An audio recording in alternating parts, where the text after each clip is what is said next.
And I looked, and behold, a pale horse, and his name that sat upon him was Death, and hell followed with him, and power was given unto them over the fourth part of the earth, to kill with sword, and with hunger, and with the beasts of the earth. Book of Revelation, chapter 6, verse 8. There have been many related sequential coincidences all throughout my life, incidents that by themselves would have led nowhere. Statistically, the odds against the same or a related sequence of events happening to one individual are astronomically high. It is this series of incidents that have convinced me that God has had a hand in my life. I do not believe in fate. I do not believe in accidents. I cannot and will not accept the theory that long sequences of unrelated accidents determine world events. It is inconceivable that those with power and wealth would not band together with a common bond, a common interest, and a long-range plan to decide and direct the future of the world. For those with the resources to do otherwise would be totally irresponsible. I know that I would be the first to organize a conspiracy to control the outcome of the future if I were such a person and a conspiracy did not yet exist. I would do it in an attempt to ensure the survival of the principles in which I believe, the survival of my family, my survival, and the survival of the human race, if for no other reason. I believe, therefore, that a grand game of chess is being played on a level that we can barely imagine, and we are the pawns. Pawns are valuable only under certain circumstances, and are frequently sacrificed to gain an advantage. Anyone who has studied military strategy is familiar with the concept of sacrifice. Those who have seriously studied history have probably discovered the real reason we go to war on a regularly scheduled basis.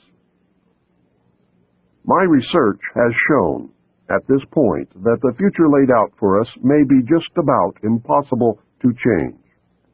I do not agree with the means by which the powerful few have chosen for us to reach the end. I do not agree that the end is where we should end at all. But unless we can wake the people from their sleep, nothing short of civil war will stop the planned outcome. I base that statement not on defeatism, but on the apathy of the majority of the American people. 25 years ago, I would have believed otherwise, but 25 years ago, I was also sound asleep. We have been taught lies. Reality is not at all what we perceive it to be. We cannot survive any longer by hanging on to the falsehoods of the past. Reality must be discerned at all costs if we are to be a part of the future. Truth must prevail in all instances, no matter who it hurts or helps, if we are to continue to live upon this earth. At this point, what we want may no longer matter. It is what we must do to ensure our survival that counts. The old way is in the certain process of destruction, and a new world order is beating down the door. I fear for the little ones, the innocents, who are already paying for our mistakes. There exists a great army of occupationally orphaned children. They are attending government-controlled daycare centers. There are latchkey kids who are running wild in the streets, and the lopsided, emotionally wounded children of single welfare mothers, born only for the sake of more money in the monthly check. Open your eyes and look at them, for they are the future. In them I see the sure and certain destruction of this once proud nation. In their vacant eyes, I see the death of freedom. They carry with them a great emptiness, and someone will surely pay a great price for their suffering. If we do not act in concert with each other and ensure that the future becomes what we need it to be, then we will surely deserve whatever fate awaits us. I believe with all my heart that God put me in places and in positions throughout my life so that I would be able to deliver this warning to His people. I pray that I have been worthy and that I have done my job. From the time a person leaves its mother's womb, its every effort is directed toward building, maintaining, and withdrawing into artificial wombs various sorts of substitute protective devices or shells. The objective of these artificial wombs is to provide a stable environment for both stable and unstable activity, to provide a shelter for the evolutionary processes of growth and maturity, in effect, survival, to provide security for freedom, and to provide defensive protection for offensive activity. This is equally true of both the general public and the elite. However, there is a definite difference in the way each of these classes go about the solution of problems.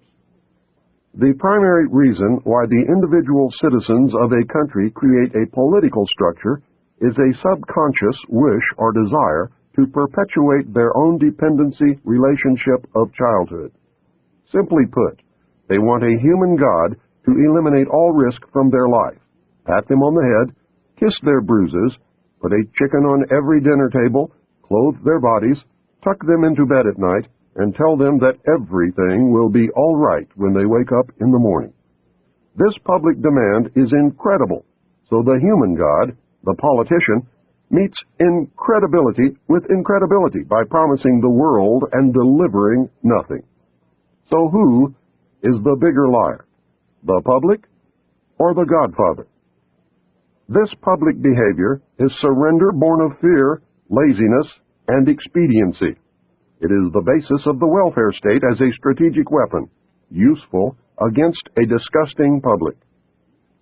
Most people want to be able to subdue and or kill other human beings which disturb their daily lives, but they do not want to have to cope with the moral and religious issues which such an overt act on their part might raise. Therefore, they assign the dirty work to others, including their own children, so as to keep the blood off their own hands. They rave about the humane treatment of animals, and then sit down to a delicious hamburger from a whitewashed slaughterhouse down the street and out of sight. But even more hypocritical, they pay taxes to finance a professional association of hitmen, collectively called politicians, and then complain about corruption in government. Again, most people want to be free to do things, but they are afraid to fail. The fear of failure is manifested in irresponsibility, and especially in delegating those personal responsibilities to others where success is uncertain or carries possible or created liabilities which the person is not prepared to accept. They want authority, but they will not accept responsibility or liability, so they hire politicians to face reality for them. The people hire the politicians so that the people can, 1, obtain security without managing it, 2, obtain action without thinking about it, 3, inflict theft, injury, and death upon others without having to contemplate either life or death, 4, avoid responsibility for their own intentions, 5, obtain the benefits of reality and science without exerting themselves in the discipline of facing or learning either of these things.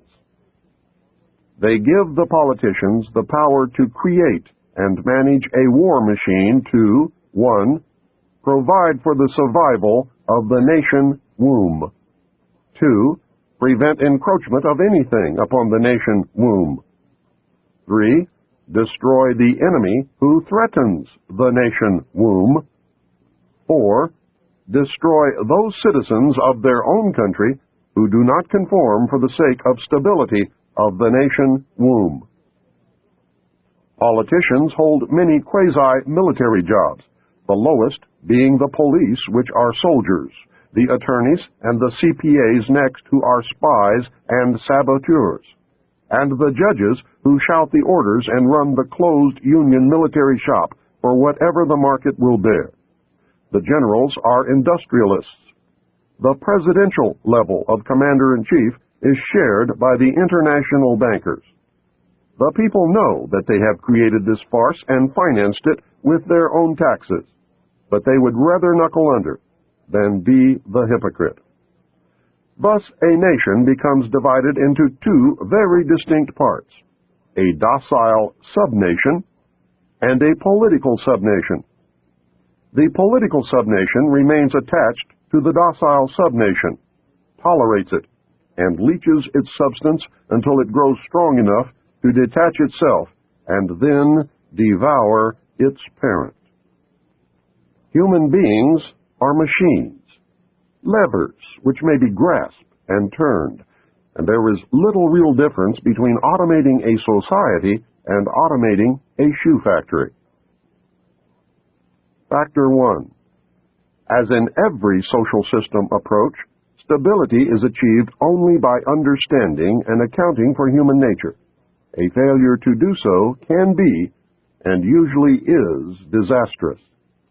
As in other human social schemes, one form or another of intimidation or incentive is essential to the success of the draft.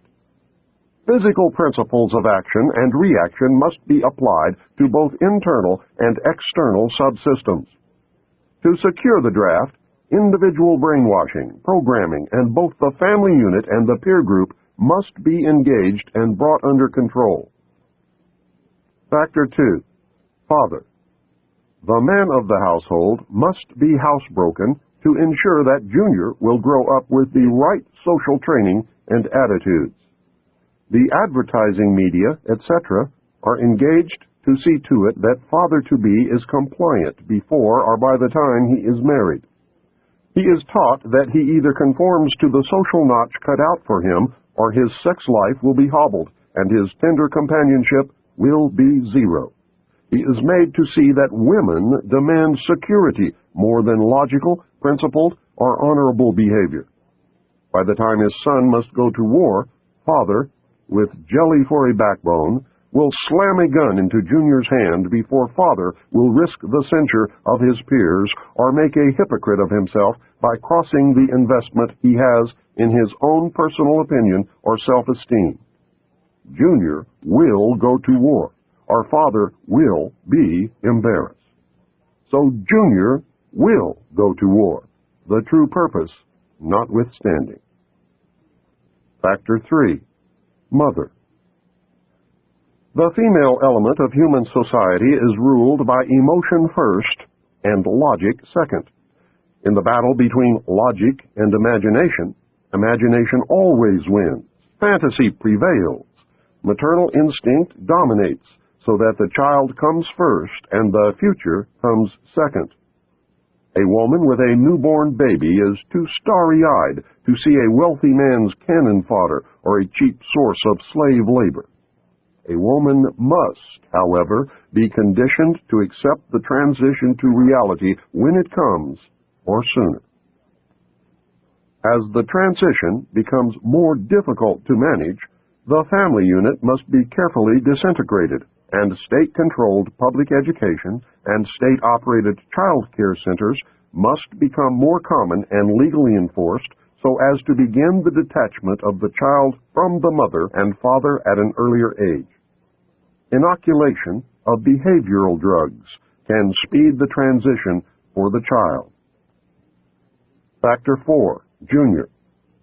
The emotional pressure for self-preservation during the time of war and the self-serving attitude of the common herd that have an option to avoid the battlefield is all of the pressure finally necessary to propel Johnny off to war. Their quiet blackmailings of him are the threats: no sacrifice, no friends, no glory, no girlfriend. Factor 5. Sister.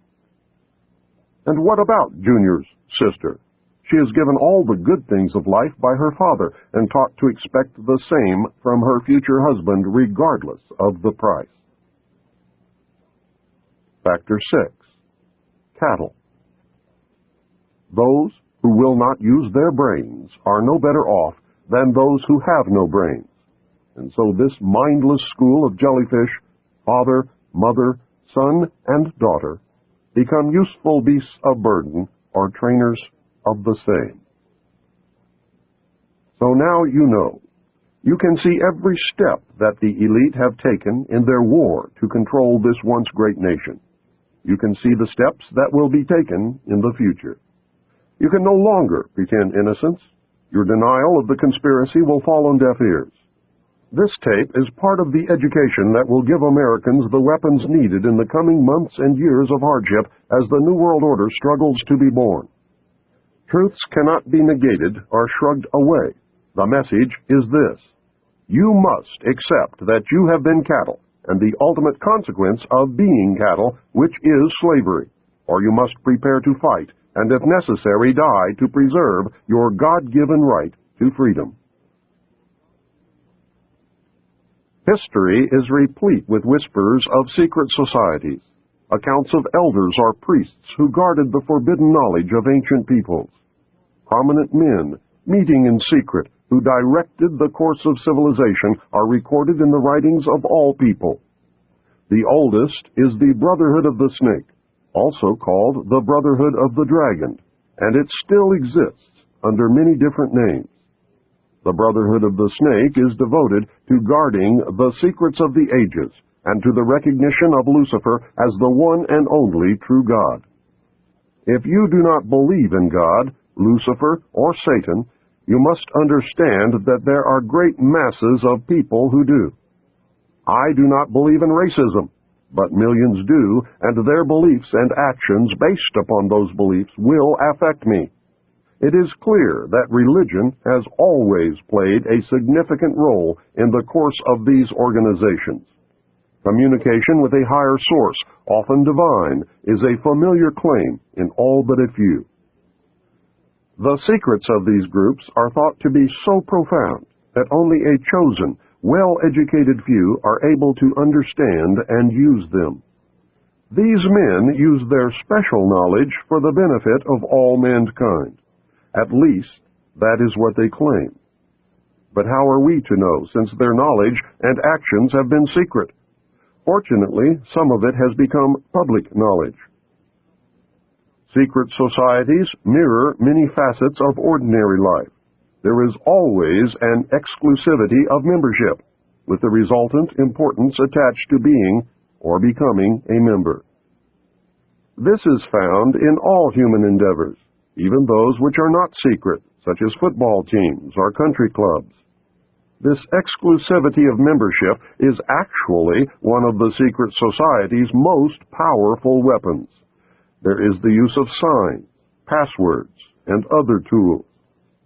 These have always performed valuable functions in man's organizations everywhere.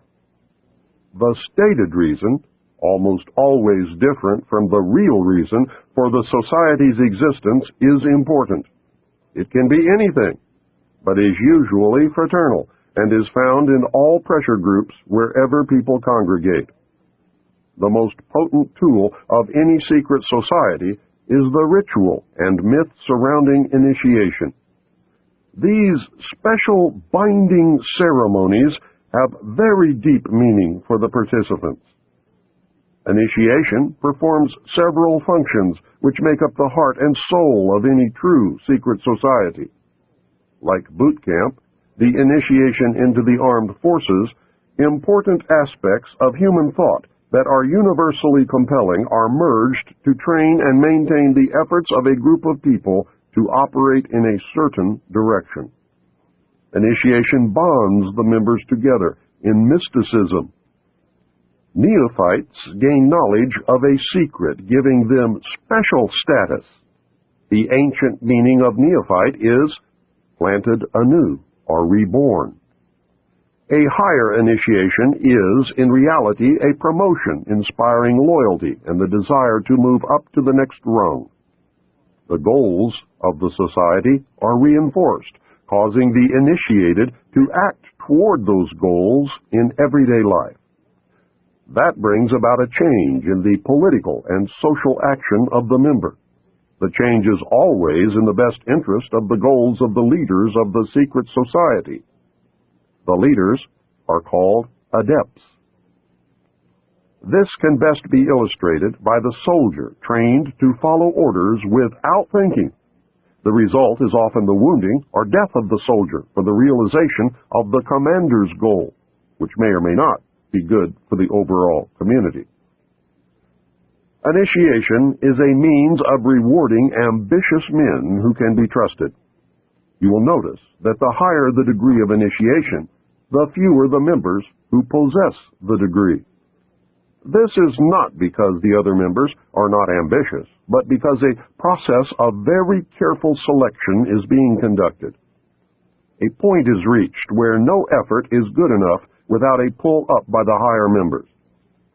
Most members never proceed beyond this point and never learn the real, secret purpose of the group. The frozen member from that point on serves only as a part of the political power base, as indeed he has always done.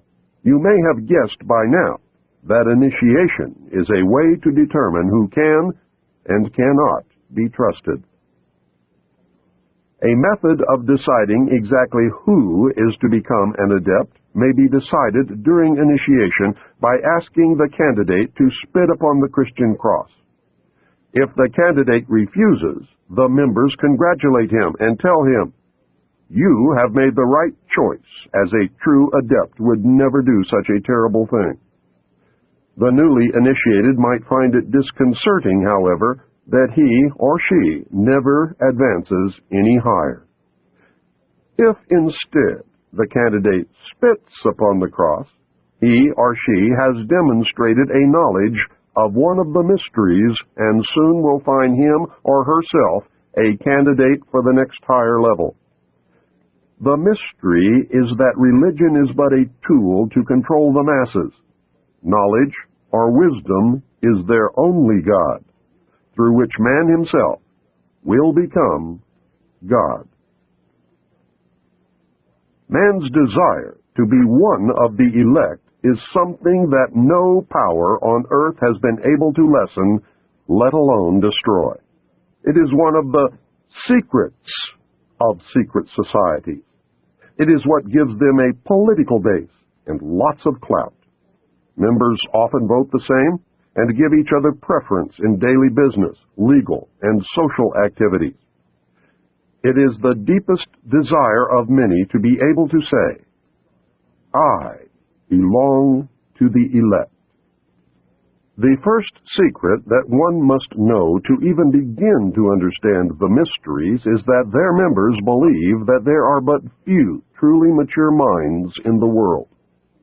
They believe that those minds belong exclusively to them. The philosophy that follows is the classic secret society view of humanity.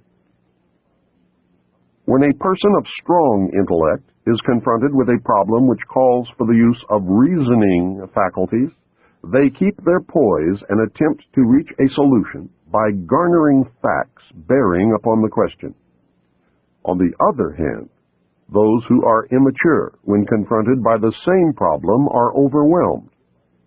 While the former may be said to be qualified to solve the mystery of their own destiny, the latter must be led like a bunch of animals and taught in the simplest language. Like sheep, they are totally dependent upon the shepherd.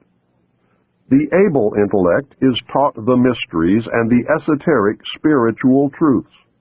The masses are taught the literal, exoteric interpretations. While the masses worship the five senses, the select few observe, recognizing in the gulf between them the symbolic concretions of great abstract truths. The elect are given knowledge of the mysteries and are illumined, and are thus known as the Illuminati, or the illuminated ones, the guardians of the secrets of the ages. Three early secret societies that can be directly connected to a modern descendant are the cults of Roshaniya, Mithras, and their counterpart, the Builders. They have many things in common with the Freemasons of today, as well as with many other branches of the Illuminati. For instance, common to the Brotherhood are the symbolic rebirth into a new life without going through the portal of death during initiation, reference to the lion, and the grip of the lion's paw in the Master Mason's degree. The 3 degrees, which is the same as the ancient Masonic rites before the many other degrees were added, the ladder of 7 rungs, men only, and the all-seeing eye.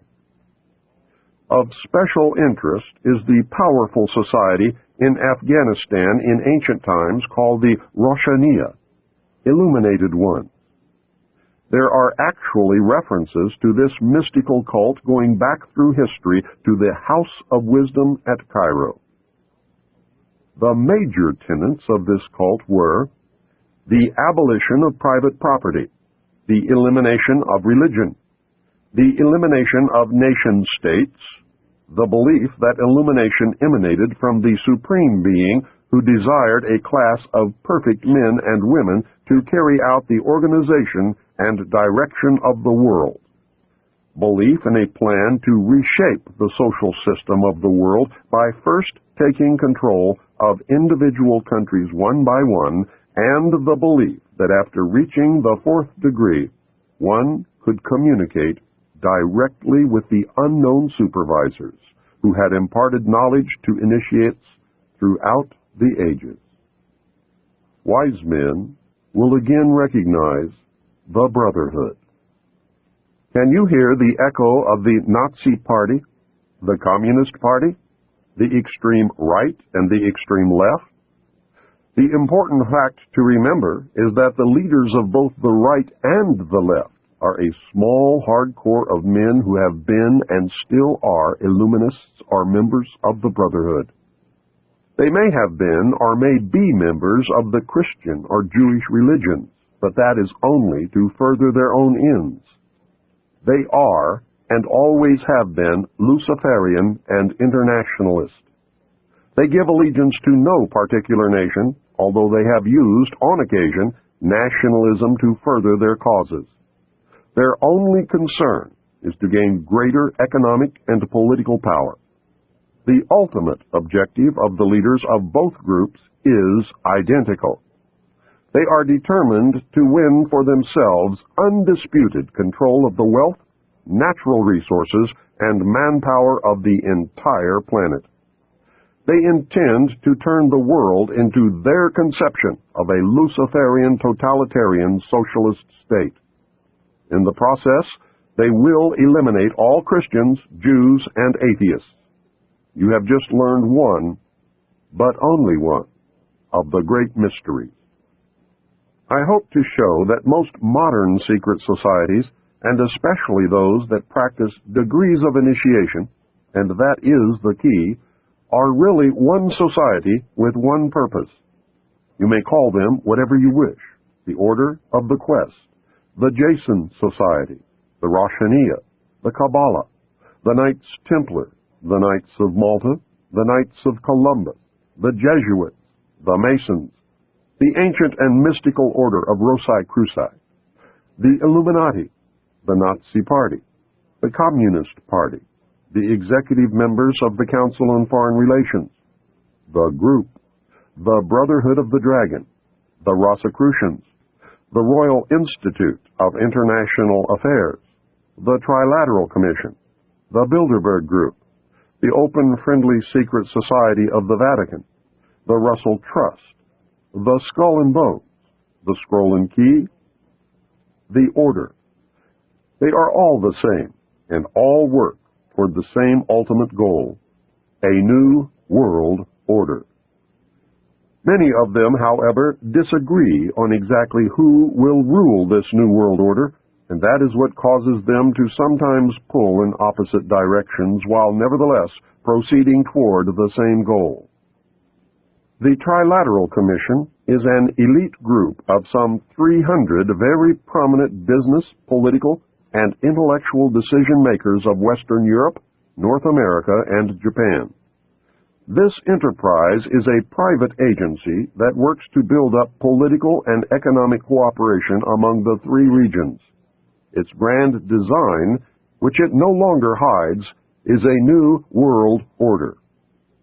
A key to the danger presented by the Trilateral Commission is its seminal piece, written for them by Harvard professor Samuel P. Huntington in the mid-'70s.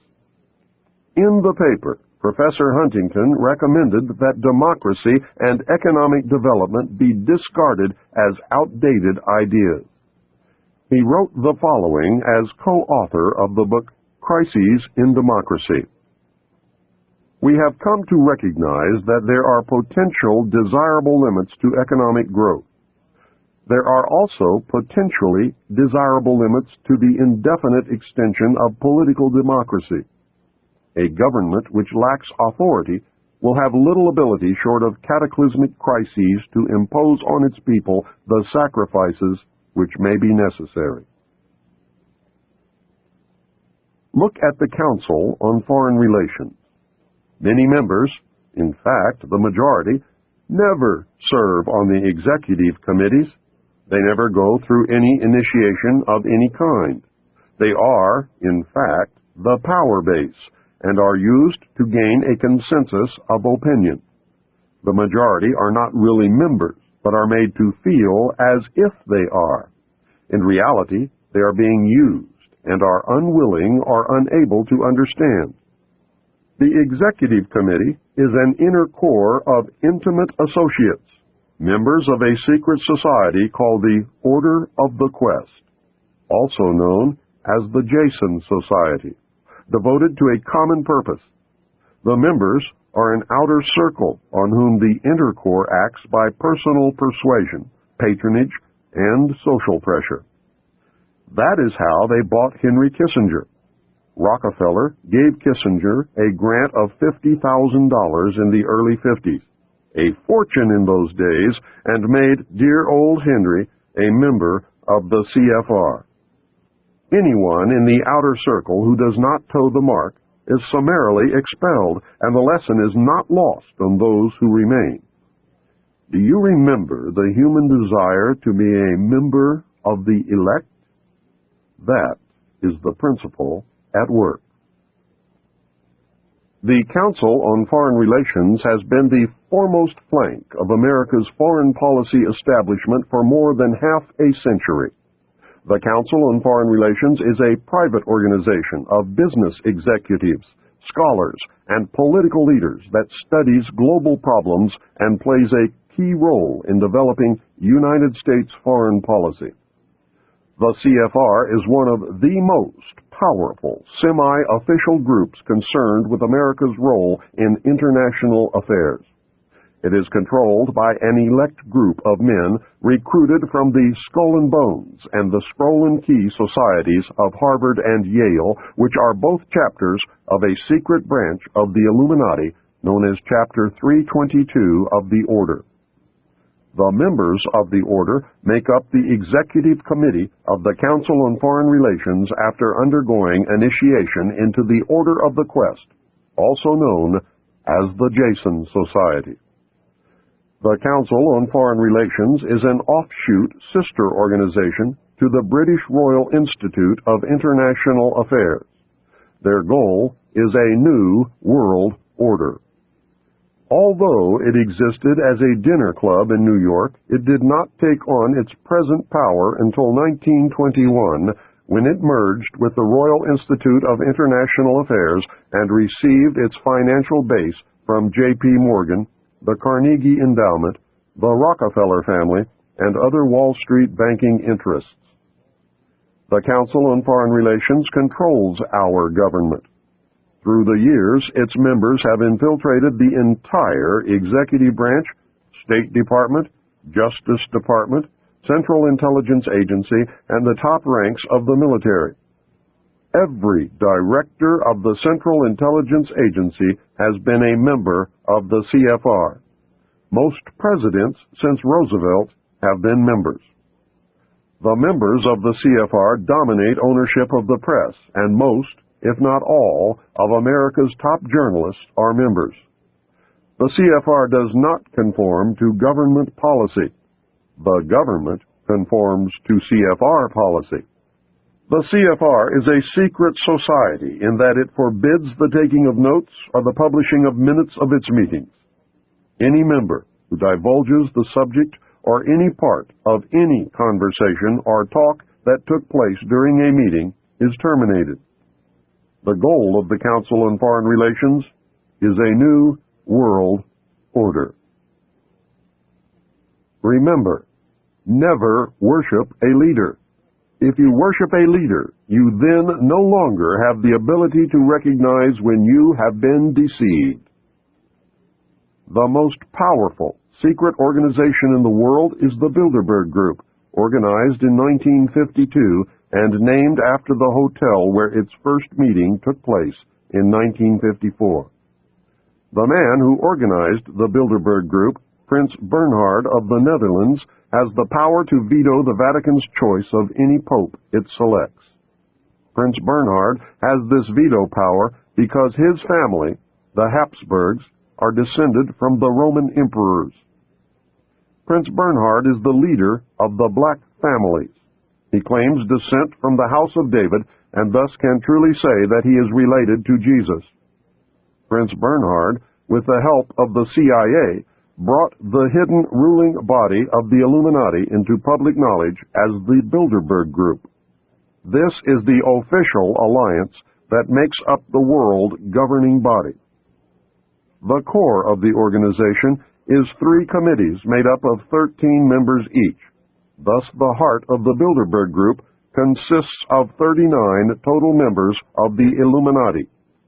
The 3 committees are made up exclusively of members of all the different secret groups that make up the Illuminati, the Freemasons, the Vatican, and the Black nobility. This committee works year-round in offices in Switzerland. It determines who is invited to the annual meeting and what policies and plans will be discussed. Every proposal or plan that has ever been discussed at an annual meeting of the Bilderberg Group has come to pass usually within 1 or 2 years following the meeting. The Bilderberg Group is directing the quiet war that is being waged against us. How can they do it? These are the men who really rule the world. Manly P. Hall, 33rd degree Mason, probably the most renowned expert on these subjects, wrote in his book, The Secret Destiny of America. For more than 3,000 years, secret societies have labored to create the background of knowledge necessary to the establishment of an enlightened democracy among the nations of the world. All have continued, and they still exist, as the Order of the Quest. Men bound by a secret oath to labor in the cause of world democracy decided that in the American colonies they would plan the roots of a new way of life. The Order of the Quest was set up in America before the middle of the 17th century. Franklin spoke for the Order of the Quest, and most of the men who worked with him in the early days of the American Republic were also members. Not only were many of the founders of the United States government Masons, but they received aid from a secret and august body existing in Europe, which helped them to establish this country for a particular purpose known only to the initiated few. The members of the Bilderberg Group are the most powerful financiers, industrialists, statesmen, and intellectuals who get together each year for a private conference on world affairs. The meetings provide an informal, off-the-record opportunity for international leaders to mingle and are notorious for the cloak of secrecy they are held under. The headquarters office is in The Hague in the Netherlands. The goal of the Bilderberg Group is a one-world, totalitarian socialist government and economic system. Take heed, as time is running short. You must understand that secrecy is wrong. The very fact that a meeting is secret tells me that something is going on that I would not approve. Do not ever believe that grown men meet on a regular basis just to put on fancy robes, hold candles, and glad-hand each other. George Bush, when he was initiated into the Skull and Bones, did not lie naked in a coffin with a ribbon tied around his genitalia and yell out the details of all his sexual experiences because it was fun. He had much to gain by accepting initiation into the order, as you can now see. These men meet for important reasons, and their meetings are secret because what goes on during the meetings would not be approved by the community. The very fact that something is secret means there is something to hide.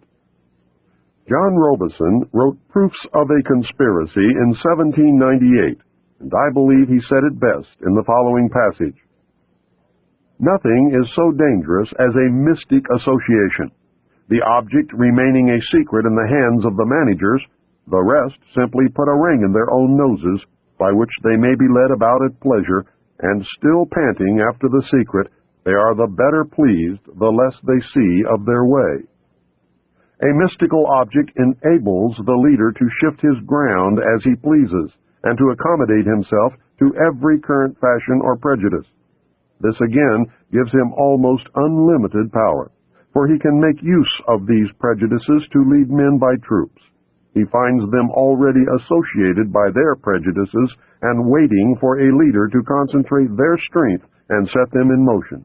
And when once great bodies of men are set in motion, with a creature of their fancy for a guide, even the engineer himself cannot say, "Thus far shalt thou go, and no farther." Is the common man really as stupid as the elite seem to believe? If he is, then maybe the average citizen is better off ignorant, being manipulated this way and that whenever the elite deem it necessary. We will discover the answer very quickly when the common man finds that his e-ticket to Fantasyland has just expired. I hope I have shown you the role of secret societies and groups within the world power structure. I hope you can see how these groups gain and keep power.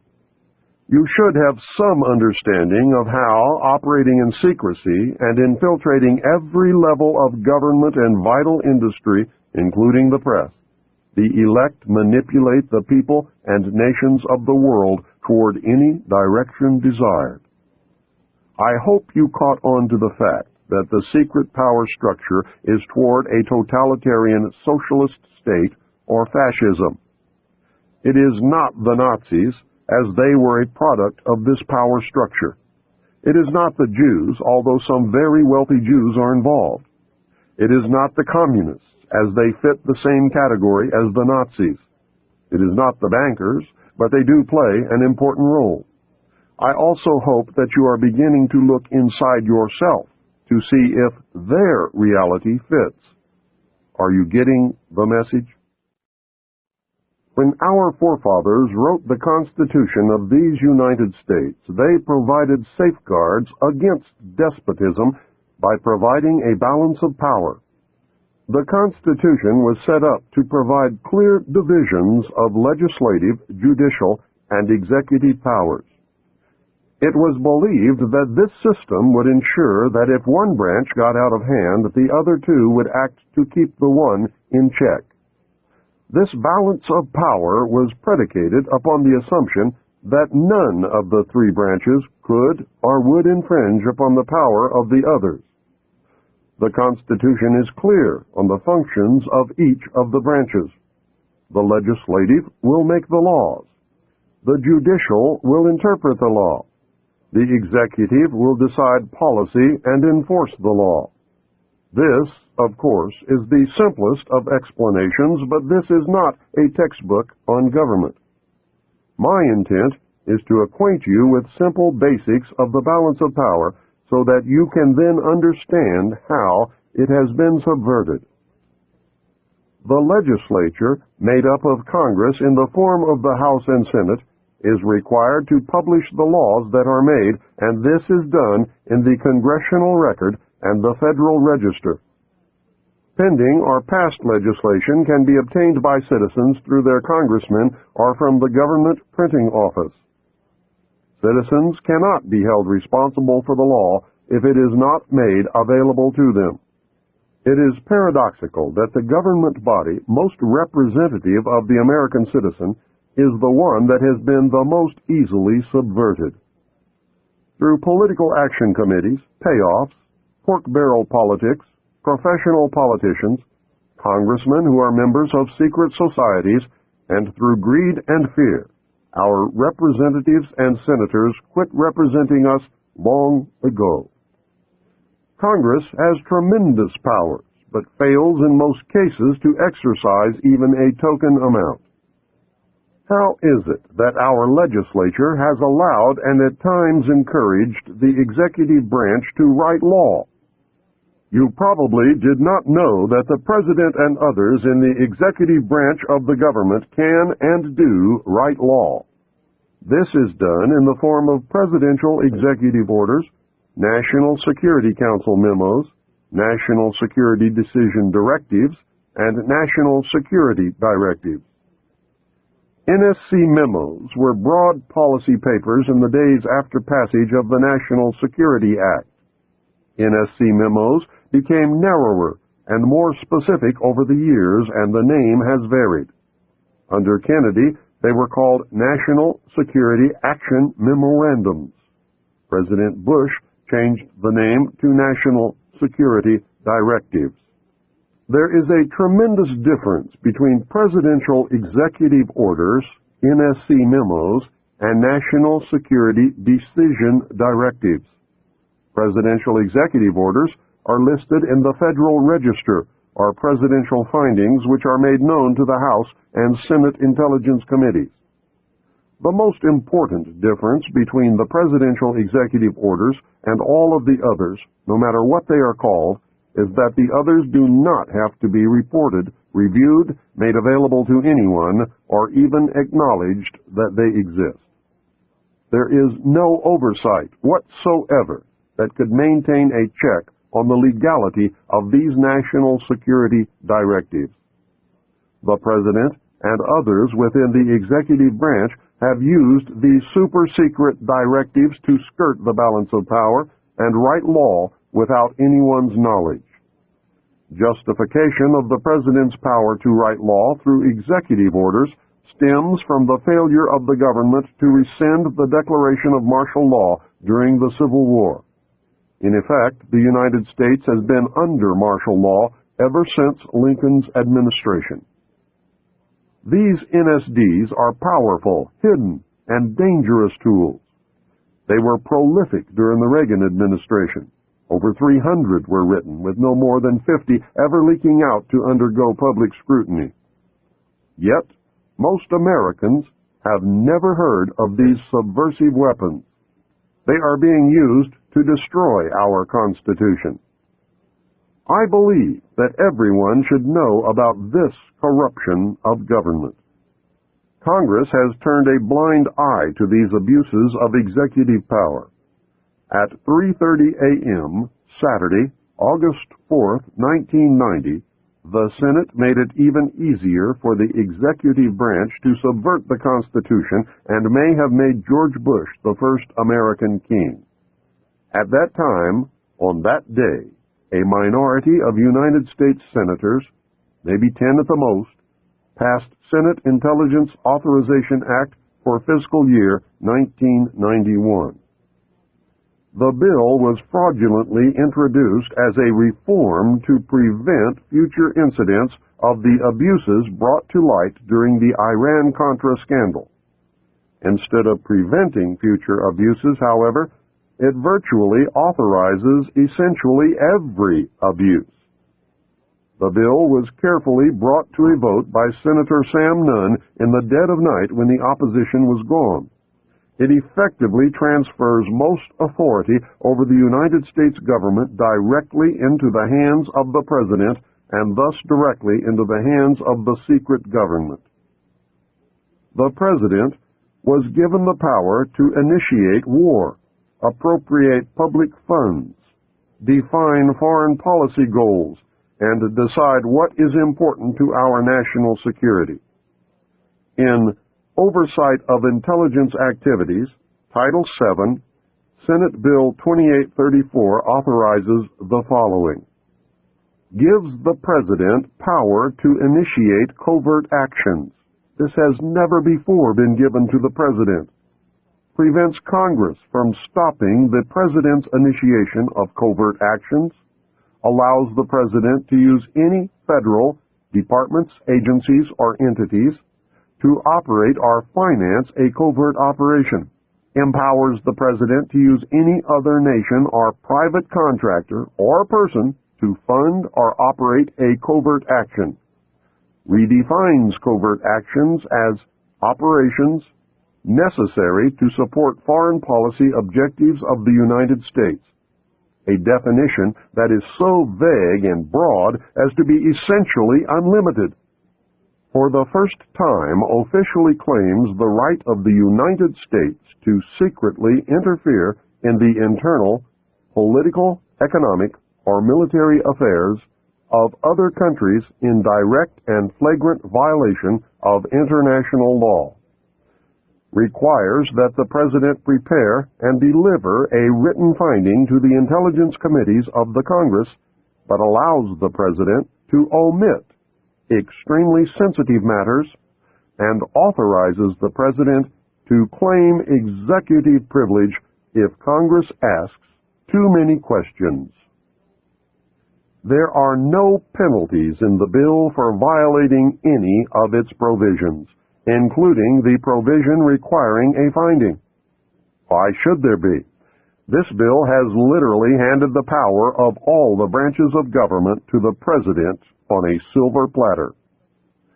The bill effectively prevents any oversight by anyone and allows the executive branch to skirt the law and to escape accountability. This will be done using national security directives.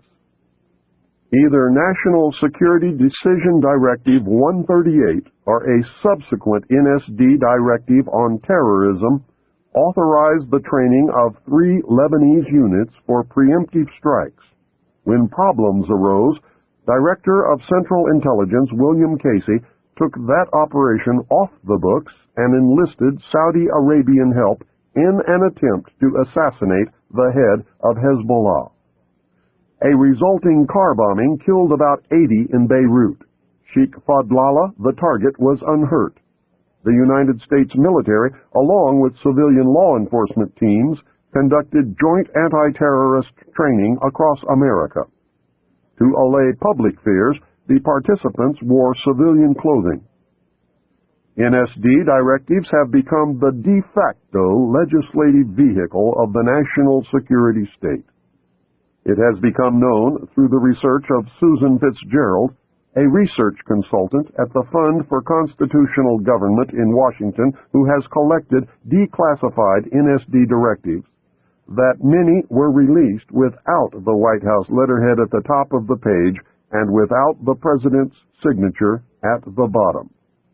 This, she speculates, is to conceal the fact that the signatures on some of them would reveal that they had been made by AutoPen, not by Ronald Reagan's own hand. That should give you a taste of what we are up against. Please understand that virtually all but a very few NSD directives still remain classified, and unless the public forces disclosure, their effect will probably never be known. Somewhere within the volumes of secret NSD directives, there is a plan to suspend the Constitution of the United States of America. The existence of this plan surfaced during the Iran-Contra hearings. Congressman Jack Brooks, Democrat from Texas, attempted to bring it into the open.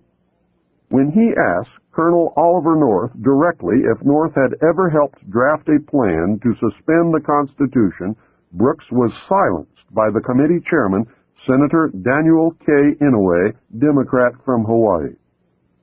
Senator Inouye stated that the subject dealt with national security, and any questions regarding the matter could be brought up during a closed-door session. We never learned the outcome. I would like to know who gave anyone in any branch of government with any title the right to suspend the Constitution at any time, for any reason, under any conditions.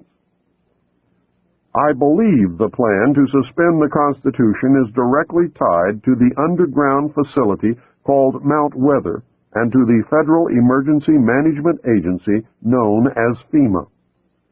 Mount Weather is so shrouded in secrecy that 99.9% of Americans have never heard of it. FEMA, however, is another story. Remember Hurricane Hugo? Remember the federal agency FEMA that was sent to handle the emergency and was thrown out by the citizens because of gross incompetence? FEMA was incompetent because emergency management is just a guise for its real purpose, which is to take over local, state, and federal government in case of a national emergency. The only way FEMA could do such a thing is if the Constitution were suspended and martial law were to be declared. Therefore, its very existence is proof positive that a plan to suspend the Constitution does, in fact, exist. Just outside of a sleepy little town called Bluemont, Virginia, about 46 miles west of Washington, D.C., is an area of wilderness covering what has been called the toughest granite rock in the eastern United States. The area is surrounded by signs marked Restricted Area, and this installation has been declared a restricted area. Unauthorized entry is prohibited. Other signs state, all persons and vehicles entering hereon are liable to search. Photographing, making notes, drawings, maps, or graphic representations of this area or its activities is prohibited. Such material found in the possession of unauthorized persons will be confiscated. Internal Security Act of 1950. The installation is beneath a mountain, and its name is the Western Virginia Office of Controlled Conflict Operations. Its nickname is Mount Weather. It was ordered to be built by the Federal Civil Defense Administration, which is now the Federal Preparedness Agency. Mount Weather was designed in the early 50s as part of a civil defense program to house and protect the executive branch of the federal government. The official name was the Continuity of Government Program. Congress has repeatedly tried to discover the real purpose of Mount Weather, but so far has been unable to find out anything about this secret installation.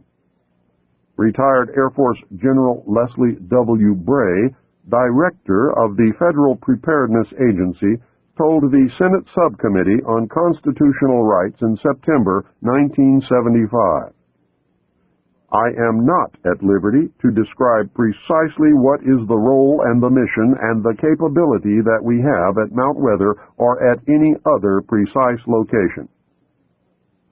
In June 1975, Senator John Tunney, Democrat from California, chairman of the Subcommittee on Constitutional Rights, charged that Mount Weather held dossiers on at least 100,000 Americans.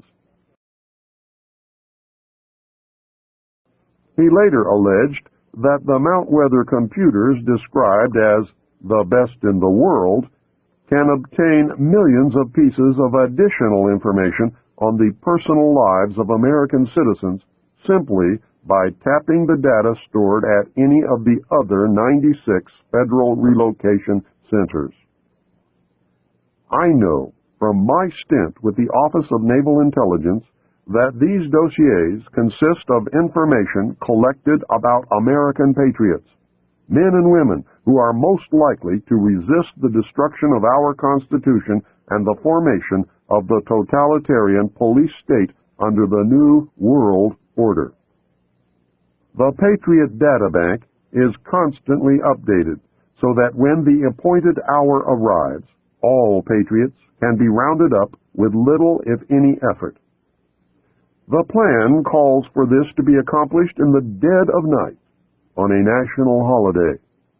The most likely holiday is Thanksgiving, when everyone, no matter the religion, race, or creed, will be at home.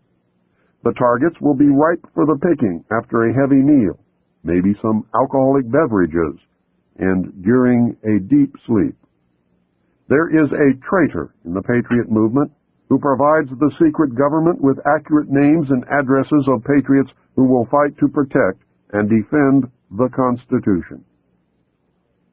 My recommendation is that no patriot should ever be at home or in the home of any family member on any holiday ever again until the traitors have been hung and the Constitution restored as the supreme law of the land.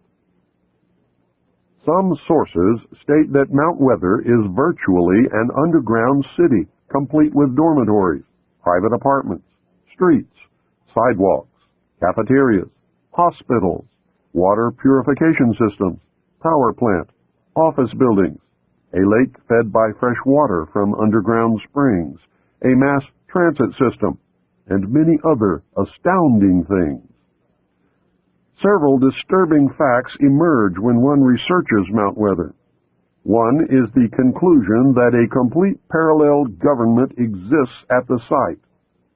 9 federal departments exist there: agriculture, commerce, health, education, and welfare, housing and urban development, interior, labor, state, transportation, and the Treasury. Apparently, at least 5 federal agencies are also in residence: Federal Communications Commission, Selective Service, Federal Power Commission, the Civil Service Commission, and the Veterans Administration.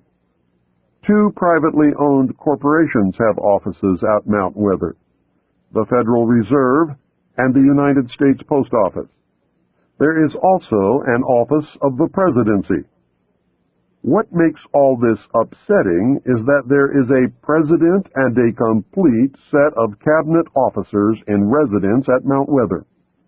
Who are they, and who appointed them? Where is such a thing provided for in the Constitution of the United States of America? Mount Weather is the operational center, the hub of over 96 other underground federal relocation centers scattered across the United States. The majority of these appear to be concentrated in Pennsylvania, Virginia, West Virginia, Maryland, and North Carolina.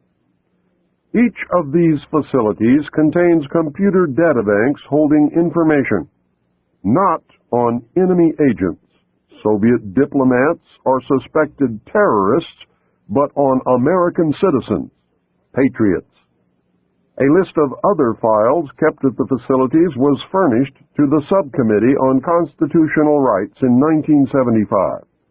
The list included military installations, government facilities, communications, transportation, energy and power, agriculture, manufacturing, wholesale and retail services, manpower, financial, medical, and educational institutions, sanitary facilities, population, housing, shelter, and stockpiles.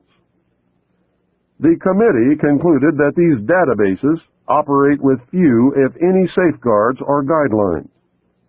Senator James Borzek, Democrat from South Dakota, a member of the subcommittee, said, "I feel the entire operation has eluded the supervision of either Congress or the courts." Chairman Tunney said, "Mount Weather is out of control." Nothing was done by Congress to rectify the situation, however, and Mount Weather remains out of control. Former high-level officials from Mount Weather agree that the base at Mount Weather is much more than any standby government facility or storage center for the preservation of records. They describe it as an actual government in waiting. We do not merely store essential information. The facility attempts to duplicate the vital functions of the executive branch of the administration. As stated previously, according to my research, this includes a president and all cabinet members actually in residence. Protocol even demands that subordinates address them as Mr. President or Mr. Secretary. Most of these mysterious appointees have held their positions through several administrations. We just act on the orders of the President in national emergencies, said one former Mount Weather official. The Federal Preparedness Administration, known as FPA, in its 1974 annual report stated that studies conducted at Mount Weather involve the control and management of domestic political unrest where there are material shortages such as food riots, or in strike situations where the FPA determines that there are industrial disruptions and other domestic resource crises. The report states that the bureaucracy at Mount Weather invokes what it calls civil crises management. Officials who were at Mount Weather and who have furnished us with data say that during the 1960s, the complex was actually prepared to assume certain governmental powers at the time of the 1961 Cuban Missile Crisis and the assassination of President Kennedy in 1963. The source said that the installation used the tools of its Civil Crises Management program on a standby basis during the 1967 and 1968 urban riots and during a number of national anti-war demonstrations against the administration by the American people. Daniel J. Cronin, who was the assistant director for the FPA, outlined a massive surveillance and manipulation program that is directed against the American population on a continuing basis. The FPA has organized an impressive armament of resources and equipment. Mr. Cronin described in an interview his agency's attitude toward its wide-ranging surveillance program. "We try to monitor situations," he said, "and get to them before they become emergencies. No expenses spared in the monitoring program." He cited reconnaissance satellites, local and state police intelligence reports, and law enforcement agencies of the federal government as examples of the resources available to the FPA for information gathering. The only document that I was able to find that attempts to outline some of the statutory authority of Mount Weather is Executive Order 11490. It was drafted by General George A. Lincoln, former director for the Office of Emergency Preparedness, which preceded the FPA, and was signed into law by President Nixon in October of 1969. Executive Order 11490 superseded Executive Order 11051, signed on October 2, 1962, by President Kennedy. Kennedy's order used the language, "Whereas national preparedness must be achieved, as may be required to deal with increases in international tension with limited war or with general war, including attack upon the United States." Nixon's order began, "Whereas our national security is dependent upon our ability to assure continuity of government at every level in any national emergency-type situation that might conceivably confront the nation." Nixon has deleted any reference to war, imminent attack, and general war from the order and replaced them with the phrase, "during any emergency that might conceivably occur." Nixon's order, which is the one in effect today, allows the government, in the form of FEMA, to suspend the Constitution for literally any reason they decide to call a national emergency. I cannot find a plan or executive order anywhere which outlines any procedure or allowance for the restoration of the Constitution after a national emergency has ended. This leads to the obvious conclusion that no restoration of the Constitution is contemplated or desired by those in power. In 1975, Senator Tunney expressed concern when he said, "We know from what we've heard in the press that 15,000 names were being maintained by the Federal Bureau of Investigation for detention in an emergency. We also know that the Internal Revenue Service had its files on individual taxpayers. We know that the CIA had their Operation Chaos, and that the National Security Agency has the records of conversations that have been intercepted electronically. My question is this: is there anyone like yourself, General Bray, that is in control of the overall access to this data if it is maintained in a relocation site?" And your answer, as I understood it, is no. Then he continued, "General Bray, I must say that I still don't know who's in control of these relocation centers. You say you don't have that knowledge, and still we don't know from the 3 witnesses that we had here today that they had information as to who has control of those centers." "I am not at liberty," Bray answered, "to describe precisely what is the role and the mission and the capability that we have at Mount Weather or at any other precise location. I firmly believe that our continuity of government program has not provided continuity at all, but has been the instrument for discontinuing open and democratic government, and that the very program designed to protect Americans has actually been turned against us."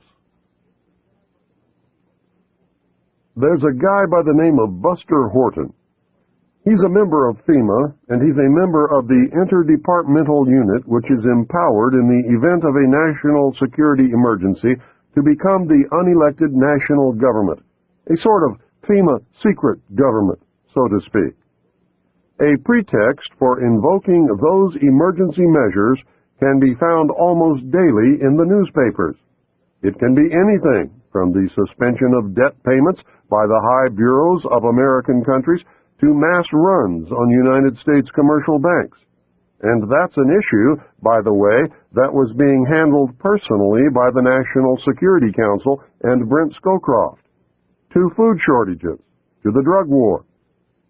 The whole bit, anything, any disaster emergency declared at all, even including the oil spill from the Exxon tanker in Alaska. If the President had declared a national emergency, that could have triggered it. Any instability in the Middle East. Anything, in fact.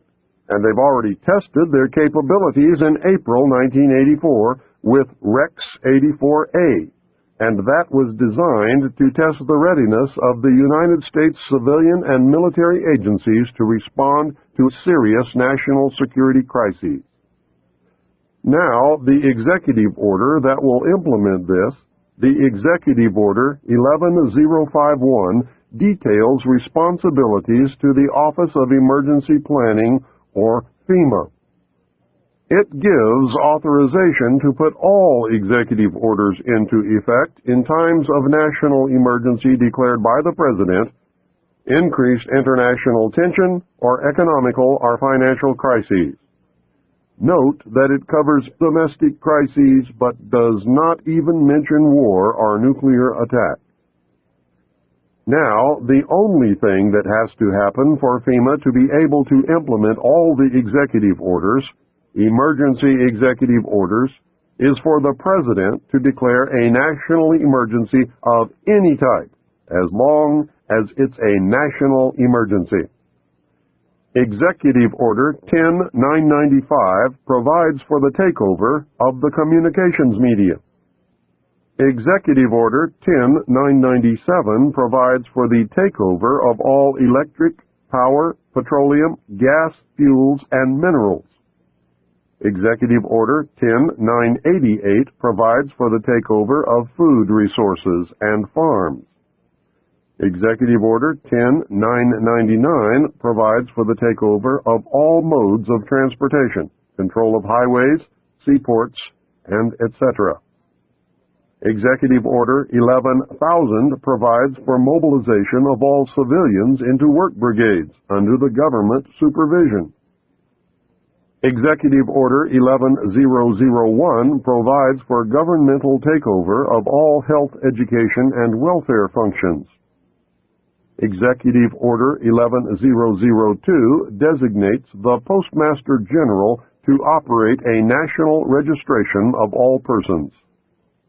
Executive Order 11003 provides for the government to take over airports and aircraft. Executive Order 11004 provides for the Housing and Finance Authority to relocate communities, designate areas to be abandoned, and establish new locations for populations. Executive Order 11005 provides for the government to take over railroads, inland waterways, and public storage facilities. Now, all of these were combined under Nixon into one huge executive order which allows all of this to take place if the President declares a national emergency and it can be implemented by the head of FEMA, not by the President. The President has already given him that power under these executive orders. All of these were combined into Executive Order 11490, and that was signed by President Carter on July 20th, 1979, and is, in fact, law. Now, remember what North said during the Iran-Contra hearing. He said that they were prepared to suspend the Constitution of the United States, and he said if it hadn't been for their getting caught, that this would have happened. And all that did was delay it. This is what is still going to happen. President Bush issued a new executive order delegating to the director of FEMA powers which were vested in the President by the Disaster Relief and Emergency Assistance Act of 1988. And although the order was described by the White House as simply a technical matter, in reality, the revision delegated to the FEMA director direct responsibility for a large number of items which were earlier only the President's prerogative, and that includes responsibility for general federal assistance, federal emergency assistance, hazard mitigation, individual and family grant programs, and the power to direct other federal agencies to assist in an emergency. And that's the key. All other federal agencies will come under FEMA. Of course, the President retains the power to actually declare an emergency, but as soon as he does that, the implementation of the measures utilized will be transferred directly to the Director of FEMA. Professor Samuel P. Huntington drafted for Jimmy Carter Presidential Memorandum 32, which led to the creation of FEMA in 1979. He wrote the seminal piece for the Trilateral Commission in the mid-1970s, recommending that democracy and economic development be discarded as outdated ideas. He wrote as co-author of the book Crises in Democracy. We have come to recognize that there are potential desirable limits to economic growth. There are also potentially desirable limits to the indefinite extension of political democracy. A government which lacks authority will have little ability short of cataclysmic crises to impose on its people the sacrifices which may be necessary. All of Huntington's ideas were rewritten into National Security Decision Directive 47, and that was enacted by President Reagan on July 22, 1982. It identified important areas to be upgraded, such as the nation's industrial base to maintain the national defense, but it nonetheless, and this is very important, laid the groundwork for the secret government's options to institute a police state, and its title is Emergency Mobilization Preparedness. It ordered preparedness measures that involved the waiving or modification of socio-economic regulations that delay emergency responses and that should receive priority attention. It also specified that preparedness measures that are or may be impeded by legal constraints be identified in the priority task that lays the groundwork for the suspension of the Constitution. This has nothing to do with the right wing, left wing, or any other damn thing. It has to do with the Illuminati taking over this country and joining in the New World Order. I give lectures all over the United States. At some point before, during, or after every lecture, some well-meaning but misguided soul tells me that I have it all wrong and that it's the Jews, the Catholics, the communists, or the bankers that are the cause of all our ills. The target group is blamed for everything that has ever gone wrong. Power over everyone and everything is always attributed to this group, whichever group it happens to be at that moment to that person. These poor people are on the right track in that there has been and certainly is a conspiracy to bring about a totalitarian world order. They are completely off track to think that any one ethnic, religious, or financial group alone could ever muster enough power to bring its plan to fruition.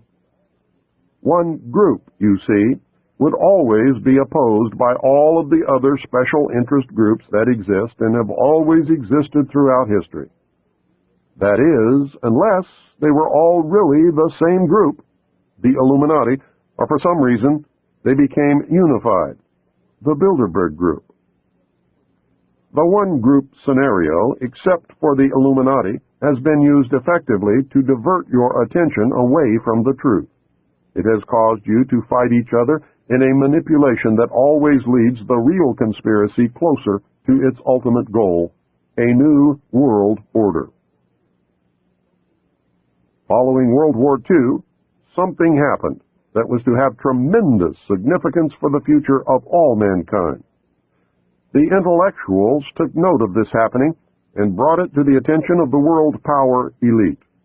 The elite were severely shaken by the predicted repercussions of this event. They were told that by or shortly after the year 2000, the total collapse of civilization as we know it and the possible extinction of the human race could occur. It could occur, that is, if we did not destroy the earth with nuclear weapons before then. They were told that the only things that could stop these predicted events would be severe cutbacks of the human population, the cessation or retardation of technological and economic growth, the elimination of meat in the human diet, strict control of future human reproduction, a total commitment to preserving the environment, colonization of space, and a paradigm shift in the evolutionary consciousness of man. Those in power immediately formed an alliance and set about bringing the recommended changes to fruition through propaganda, mind control, and other manipulations of the masses. The Illuminati's prayers had been answered. What was this event that caused so much consternation and changed forever the future of the world? Millions of soldiers returned from war. The soldiers found lonely, eager women waiting for them. The greatest coupling in the history of the human race occurred. The result was everyone born between 1941 and 1955 and the children that they would eventually produce. It was me, and you, and everyone who lives today. It was the great worldwide baby boom. It was the culmination of all men's efforts to survive through history. It was modern medicine, better diets, heat in winter, pure running water, and proper disposal of sewage. It was the point in history when the birth rate so exceeded the death rate that the world's population doubled between 1957 and 1990. It was the most wonderful time in the history of the world, but it was also the worst. It signaled the end of man's most precious achievement. An alliance of all of the powers on earth, open and hidden, decided that individual freedoms could no longer be tolerated in the interest of the preservation of the human race. They believed the common man could not be trusted. What had been the unfulfilled dream of many individual groups became reality by the concentration of power in the alliance known as the Bilderberg Group. What had been impossible before was now promised.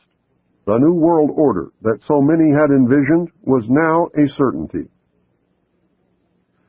The first study was made during World War II to determine the impact of the returning soldiers upon the economy. The results mobilized the ruling elite. A second secret study was conducted in 1957 by scientists meeting in Huntsville, Alabama. It confirmed the results of the first. The conclusion was that civilization as we know it would collapse shortly after the year 2000 unless the population was seriously curtailed. Studies were done to determine a method to arrest the population explosion before the point of no return would be reached. It was determined that an immediate attack on the problem would involve 2 points of intervention. The first was to lower the birth rate, and the second was to increase the death rate. To lower the birth rate, several programs were put into motion. The first was the development of positive birth control methods using diaphragms and condoms, foam and birth control pills, and sterilization, abortion, and hysterectomy procedures. These were developed and implemented. The women's liberation movement was started with the demand for free abortions, using pro-choice as its rallying cry. Homosexuality was encouraged, and gay liberation was born. Homosexuals do not have children. Zero population growth became a hot subject at cocktail parties. Individual freedom, the heat of the moment, religion, and the old blue laws sabotaged these efforts, and while zero population growth became a reality in some areas, population increased rapidly in others. The only alternative left to the world's ruling elite was to increase the death rate. This was a difficult thing to do, as no one wanted to pick people out of a crowd and line them up for execution. Neither did they relish the possible consequences of an enraged public upon discovering that they were being systematically murdered. Of course, a very short but very deadly global war using nuclear weapons upon select population concentrations was contemplated, and to tell you the truth, was not ruled out. The fact that such a population control was even contemplated confirmed the worst fears of those who had participated in the 1957 study. War was put on the back burner to simmer, but may become a reality. In the meantime, something else had to be done that would absolve the decision-makers of guilt and place the blame on those who did not lead clean lives. Something that could be blamed upon Mother Nature. What was needed was the bubonic plague or some other horrible but natural disease. The answer came from Rome. Several top-secret recommendations were made by Dr. Aurelio Pacelli of the Club of Rome. He advocated that a plague be introduced that would have the same effect as the famous Black Death of history. The chief recommendation was to develop a microbe which would attack the autoimmune system and thus render the development of a vaccine impossible. The orders were given to develop the microbe and to develop a prophylactic and a cure. The microbe would be used against the general population and would be introduced by vaccine. The prophylactic was to be used by the ruling elite. The cure will be administered to the survivors when it is decided that enough people have died. The cure will be announced as newly developed when in fact it has existed from the beginning. This plan is a part of Global 2000. Funding was obtained from the United States Congress under House Bill 15090 passed in 1969, where $10 million was given to the Department of Defense's 1970 budget. Testimony before the Senate committee revealed that they intended to produce a synthetic biological agent, an agent that does not naturally exist and for which no natural immunity could have been acquired. Within the next 5 to 10 years, it would probably be possible to make a new infective microorganism which could differ in certain important aspects from any known disease-causing organisms. Most important of these is that it might be refractory to the immunological and therapeutic processes upon which we depend to maintain our relative freedom from infectious disease. Sir Julian Huxley said, "Overpopulation is, in my opinion, the most serious threat to the whole future of our species." The project, called MK Naomi, was carried out at Fort Detrick, Maryland. Since large populations were to be decimated, the ruling elite decided to target the undesirable elements of society, specifically targeted with the black, Hispanic, and homosexual populations. The poor homosexuals were encouraged on the one hand and scheduled for extinction on the other. The African continent was infected via smallpox vaccine in 1977. The vaccine was administered by the World Health Organization. According to Dr. Robert Strecker, without a cure, the entire black population of Africa will be dead within 15 years. Some countries are well beyond epidemic status. The United States population was infected in 1978 with the hepatitis B vaccine.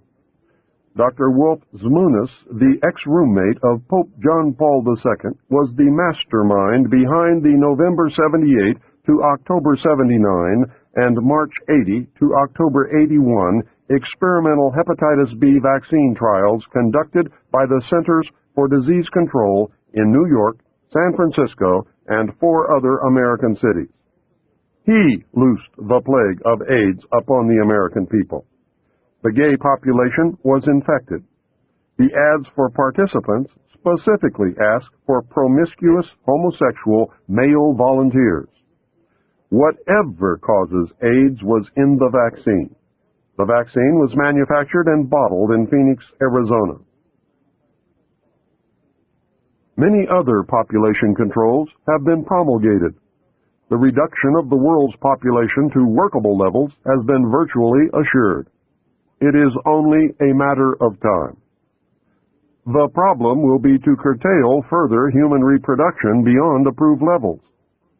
To handle that problem, the New World Order will adopt a communist Chinese model of population control. It is the only population control program that has ever worked. The old and infirm have been periodically murdered, and couples are forbidden to have more than one child. Penalties are so severe that families in China with 2 children are extremely rare. 3 children families are non-existent. A surprising byproduct is that Chinese children as a group are treated better than any other national grouping of children in the world, including the United States. Tobacco fields in the United States have been fertilized with the radioactive tailings from uranium mines, resulting in a tremendous increase in the incidence of lip, mouth, throat, and lung cancer. If you do not believe it, just look at the incidence of lung cancer per capita before 1950 and compare it to the lung cancer per capita at the present time. Are those who smoke committing suicide? Or are they being murdered? We have watched the news in horror as story after story unfolded, revealing that the Army and the Central Intelligence Agency had released germs and viruses into the population to test their biological warfare capability. In light of what you have now learned, you should know that it was really to reduce population. It is a matter of public record that investigations into cover-ups of radioactive leaks into the atmosphere and into groundwater have revealed that some leaks were not accidental, but were purposeful. Some areas of the country now have such a high rate of cancer that virtually everyone who lives in these areas will die other than a natural death. The true extent of radioactive gases, waste, and toxic material, especially cesium-137, strontium-90, uranium mine and mill tailings, thorium-230, radium-226, and radon-222, that has leaked or has been purposefully planted in the atmosphere, soil, and groundwater is far beyond anything you or I can imagine. Every investigation has revealed that the true figures regarding radioactive leakage are much larger than official figures, and the real numbers may never be known. Cover-up has become standard operating procedure at all levels and in all departments of government. Do we dream reality, or is reality a dream? The New World Order will eliminate the population threat in several ways. Complete control of individual behavior may be established using electronic or chemical implants. No one will be allowed to have a child without permission. Stiff penalties wait for those who ignore the law. The violent, the old, the infirm, the handicapped, and the unproductive will be killed. Private property will be abolished. Since religion helped to create the population problem, it will not be tolerated except for the approved state-controlled religion which will evolve according to man's needs. Man cannot be trusted to safeguard what little is left in the way of natural resources. Technological development and economic growth will be severely cut back. Man will be required to live like his ancestors. Those who learn to be self-sufficient and can adapt to the absence of many of the things that we take for granted today, such as automobiles, will get along fine. Others will suffer terribly. Man will once again conform to the law of the survival of the fittest. No one is going to like the loss of individual freedoms guaranteed us by the Constitution and the Bill of Rights. I do not like or agree with what is planned. Intellectually, I know that people will not solve the problems that we face unless they are made to do it. That is a sad commentary on the common man, but nevertheless it is true. The New World Order is evil, but very much needed if man is to survive long enough to plant his seed amongst the stars. A paradigm shift and starseed are the only legitimate long-term answers. This is why we have all been so wrong for so long. It never was what we thought it was. Nothing is or ever will be until we learn to live in reality instead of fantasy land. A paradigm shift in the evolutionary consciousness of man must take place. Right or wrong, the world is covered with agents of the Illuminati who are attempting to cause that evolutionary jump. We have not been taken into their confidence. It is true that without the population or the bomb problem, the elect would use some other excuse to bring about the New World Order. They have plans to bring about things like earthquakes, war, the Messiah, an extraterrestrial landing, and economic collapse. They might bring about all of these things just to make damn sure that it does work. They will do whatever is necessary to succeed. The Illuminati has all the bases covered, and you are going to have to be on your toes to make it through the coming years. We must learn to accept individual responsibility for the world's problems or be willing to live by the terms of those who do. We must learn to love one another, share, deplore violence, and work with nature, not against it. We must do all of this while colonizing the universe. Can you imagine what will happen if Los Angeles is hit with a 9.0 quake? New York City is destroyed by a terrorist-planted atomic bomb. World War III breaks out in the Middle East. The banks and the stock markets collapse. Food disappears from the markets. Some people disappear. The Messiah presents himself to the world, and all in a very short period of time. Can you imagine? The world power structure can and will, if necessary, make some or all of those things happen to bring about the New World Order. Patriots must not be at home on any national holiday during the day or night ever again until the danger is past. Disregard this warning, and you will find yourself in a concentration camp. In the camp, you will be treated for a mental illness called nationalism, common to patriots. This illness is not in the interest of the New World Order. Those who cannot be cured will be exterminated. When asked what was in store for the world in the coming years, Henry Kissinger said this: "Everything is going to be different. Many will suffer. A new world order will emerge. It will be a much better world for those who survive. In the long run, life will be better. The world we have wanted will be reality." A symposium was held in 1957, which was attended by some of the great scientific minds then living. They reached the conclusion that by or shortly after the year 2000, the planet would self-destruct due to increased population and man's exploitation of the environment without any help from God or the aliens. By secret executive order of President Eisenhower, the Jason scholars were ordered to study this scenario and make recommendations from their findings. The Jason Society confirmed the findings of the scientists and made 3 recommendations called Alternatives 1, 2, and 3. Alternative 1 was to use nuclear devices to blast holes in the stratosphere from which the heat and pollution could escape into space. They would then change the human cultures from that of exploitation into cultures of environmental protection. Of the 3, this was decided to be the least likely to succeed due to the inherent nature of man and the additional damage the nuclear explosions would themselves create. The existence of a hole in the ozone layer may indicate that Alternative 1 might have been attempted. This is, however, only conjecture.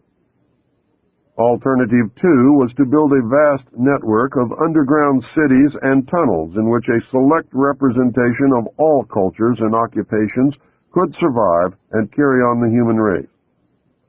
The rest of humanity would be left to fend for themselves on the surface of the planet. We know that these facilities have been built and are ready and waiting for the chosen few to be notified.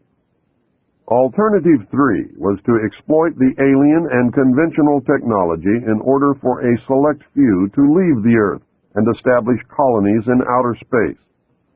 I am not able to either confirm or deny the existence of batch consignments of human slaves, which would be used for the manual labor as a part of the plan.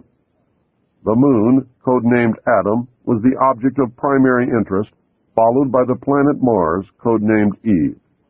I am now in possession of official NASA photographs of one of the moon bases. I believe that the Mars colony is also a reality.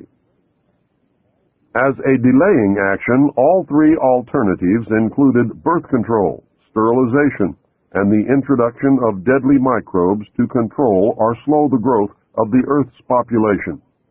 AIDS is only one result of these plans. It was decided by the elite that since the population must be reduced and controlled, it would be in the best interest of the human race to rid ourselves of the undesirable elements of our society. Specific targeted populations included blacks, Hispanics, and homosexuals.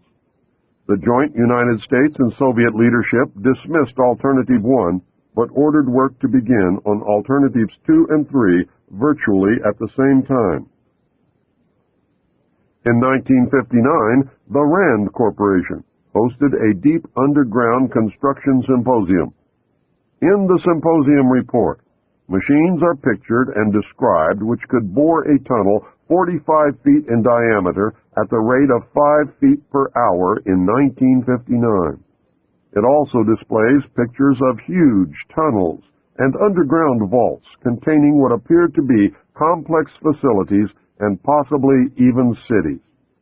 It appears that the previous 5 years of all-out underground construction had made significant progress by that time.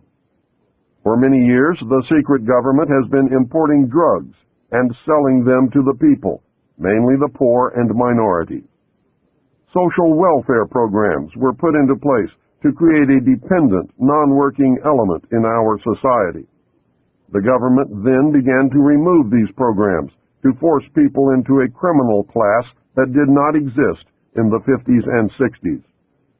The government encouraged the manufacture and importation of military firearms for the criminals to use. This is intended to foster a feeling of insecurity, which would lead the American people to voluntarily disarm themselves by passing laws against firearms. Using drugs and hypnosis on mental patients in a process called Orion, the CIA inculcated the desire in these people to open fire on schoolyards and thus inflame the anti-gun lobby. This plan is well underway and so far is working perfectly. The middle class is begging the government to do away with the Second Amendment. The media will convince the American people that a state of anarchy exists within the major cities. When public opinion has been won to this idea, they intend to state that a terrorist group armed with a nuclear weapon has entered the United States and that they plan to detonate this device in one of our cities. The government will then suspend the Constitution and declare martial law. The secret alien army of implanted humans and all dissidents, which translates into anyone they choose, will be rounded up and placed in the 1-mile square concentration camps which already exist. Are the people whom they intend to place in these concentration camps destined to make up the reported batch consignments of slave labor needed by the space colonies? The media, radio, TV, newspapers, and computer networks will be nationalized and seized. Anyone who resists will be taken or killed. This entire operation was rehearsed by the government and military in 1984 under the code name Rex 84 Alpha, and it went off without a hitch. When these events have transpired, the secret government takeover will be complete. Your freedom will never be returned, and you will live in slavery for the remainder of your life. You had better wake up, and you had better do it now. The conclusions are inescapable. 1. The secret power structure may believe that by our own ignorance or by divine decree, planet Earth will self-destruct sometime in the near future. These men sincerely believe that they are doing the right thing in their attempt to save the human race.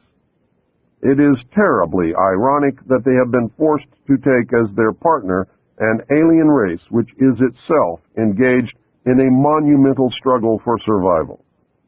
Many moral and legal compromises may have been made in this joint effort. These compromises were made in error and must be corrected. Those responsible should be brought to account for their actions. I can understand the fear and urgency that must have been instrumental in the decision not to tell the public. Obviously, I disagree with that decision. Throughout history, small but powerful groups of men have consistently felt that they alone were capable of deciding the fates of millions. Throughout history, they have been wrong. This great nation owes its very existence to the principles of freedom and democracy. I believe with all my heart that the United States of America cannot and will not succeed in any effort that ignores those principles. Full disclosure to the public should be made, and we should proceed to save the human race together.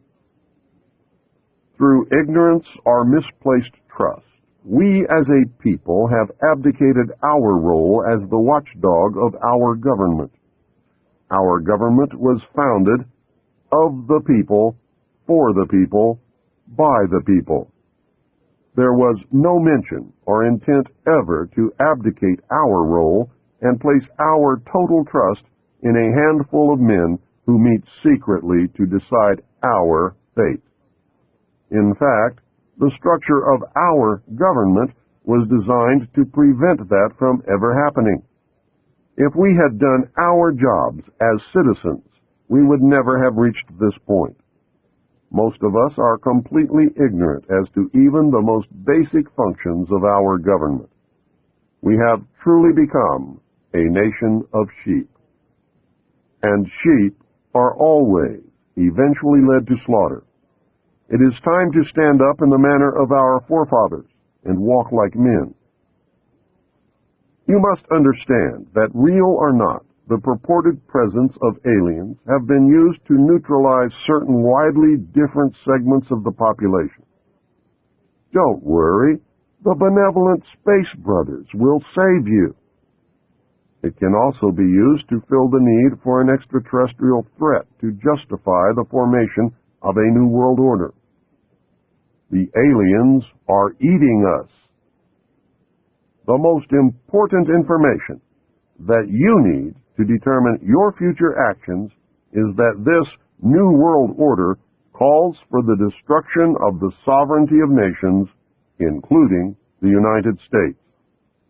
The new world order cannot and will not allow our Constitution to continue to exist. The New World Order will be a totalitarian socialist system. We will be slaves shackled to a cashless system of economic control. Now, here is an interview with author William Cooper. So, Mr. Cooper, are there larger numbers of people all the time who are receptive to your message and who are thinking a little bit more deeply and critically about these fundamental issues of government and politics that perhaps they did not give as much thought to in the past? Oh, yes. In fact, I never dreamed that I would make such an impact. When I first began what I'm doing now, which was many years ago, I was lucky if I could travel 1,000 miles and collect 3 people in somebody's living room, none of whom, by the way, would help me pay for expenses or anything else, to sit down and listen to what I had to say. And I did this many times, travel all the way across the country just to talk to 2 or 3 or 4 people in somebody's home and put all the expenses myself. And now I can go to someplace like the Salt Dome in Salt Lake City and fill the place up with people who want to come and hear what I have to say. I think the radio broadcast has had a lot to do with it. My book has certainly been the #1 underground book in the country for the last 8 or 9 years, and continues to be today. And I know that I'm really hitting the mark, and I'm really making people pay attention when the President of the United States, William Jefferson Clinton, names me in a White House memo, which Rush Limbaugh read on the air, as being the most dangerous radio host in America. To me, that was the most tremendous compliment that I could ever receive. Was worth more than $50 million in my estimation. And if I don't ever do anything more than what I've accomplished, I certainly have accomplished quite a bit in the way of waking up the average American to stop believing everything that he's told or taught and start questioning and using his own mind for something other than to hold up the top of his head. And I think that's happening. I think people are beginning to question and think and arrive at their own conclusions today a lot more than they ever have in history. Trusting people is what got us in this situation. And the whole concept that imperfect man can rule other imperfect men and it's going to turn out all right is the most ludicrous proposition that I've ever heard in my life. I think there are a number of people that agree with what you say, who are aware of some of these facts. Again, the question to ask is, given that there may be ills and abuses on the part of the government today, what would be something that a person interested in seeing change could do? What sort of advice would you give somebody who wanted to have an effect for the better, who would want to influence events so that we would begin moving towards a change? There are only two possible avenues of change at the present time. One is civil war, which we are heading toward right now. We are rushing toward a civil war in this country. And I foresee that that is probably the most reasonable expectation that we can see happening. Not that I want it to happen, not that a civil war is reasonable, but it's the reasonable conclusion after looking at the whole picture. The other is that we could somehow really educate the vast majority of what I call the American sheeple. These are people who are ignorant. Ignorant is not a bad word. It just means that they're without knowledge.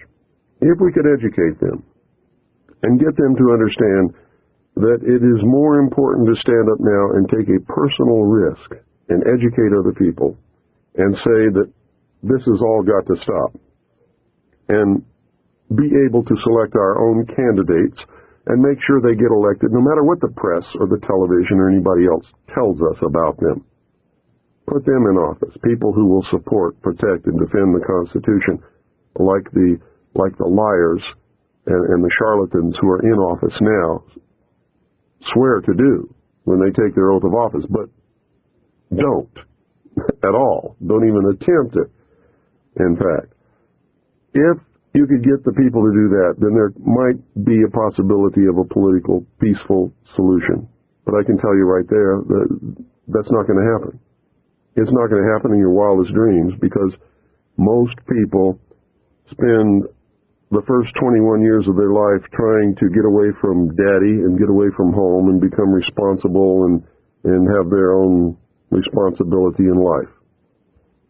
They spend the rest of their life, once they find out what that really means, in trying to find a daddy that will take care of them and take all the risk away from them and make sure that they have a job and that their diapers are changed and they have a bed to sleep in at night and a place to play and all of that kind of stuff, just like every other child in the world.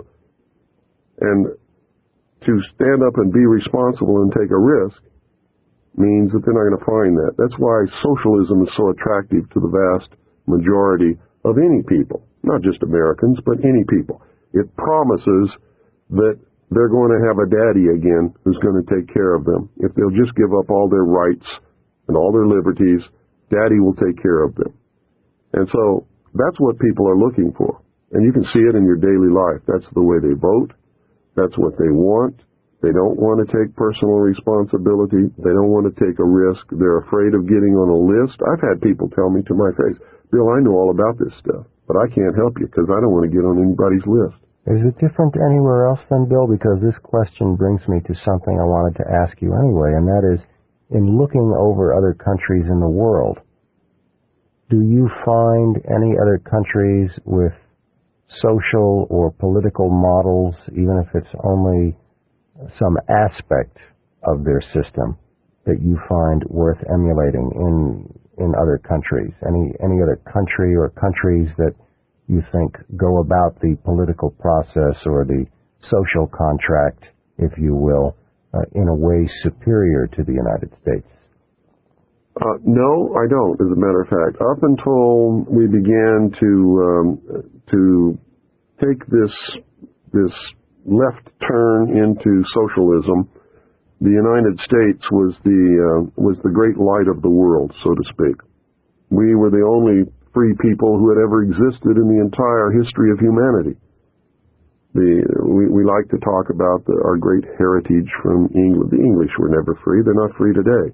They don't have freedom of speech. They don't have any of the freedoms that we've always had and cherished. In the history of the whole human race, the only people that have ever lived on this planet who have ever truly been free, the ultimate achievement of all humankind was to accept the individual as a king or queen in his or her own right, being responsible and having all of the freedom and liberties that they could possibly imagine right here in this country. And we created a government that was supposed to have a balance of power and was limited, strictly limited by the Constitution, and only given a very few powers in order to protect the freedom of the common man. That's all gone now. I mean, that's like you hear these politicians in Washington today talking about how the Constitution is an outdated document penned over 200 years ago by a bunch of doddering old men who did not understand the complexities of the modern age. They won't tell you what you should already know is that the document is not an outdated old document. It is a living Constitution. It has within it the means for change should the people desire that it be changed. But the people don't desire that, so they just go ahead and throw it in the trash can anyway and go about their business doing anything that they want to do, while Joe Blow on the street doesn't even know that it's happening because he's never read the document that guarantees his freedom in his whole life. So, Mr. Cooper, given the controversial nature of so many of the things that you have studied with regard to government and the law and the abuses thereof, tell us a little bit about how it has affected your personal life. You're a family man with 2 children. What kind of impact has the work you've done had on your family? Well, that's quite an interesting question that doesn't get asked very much, but it's had a tremendous effect. If you want to find out how quickly society can turn against one, and I'm talking seriously here, stand up and tell the truth about just anything that you want to stand up and tell the truth about. It scares the living daylights out of everyone. And so the first thing that happens is you find out who your friends are and who your friends are not, because there's a great weeding out there. And it's not anything that you do on your part or that I've done on my part. They just disappear. And you find very quickly that people are afraid to be around you because that they can see the government being upset about what you're talking about, and they can see repercussions coming, and of course they have happened and will continue to happen, and ultimately I really believe that there will be some kind of a terminal point where they decide that they're not just not going to put up with this pest anymore, and that's going to be the end of me. We have been literally financially in the ditch. We have found it impossible to get any kind of a normal job with anyone who knows anything about what I do.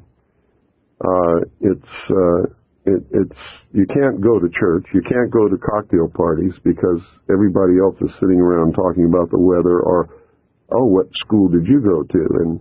And when you have done the research and arrived at some of the answers that I know to be true now, those people become like kindergarten children.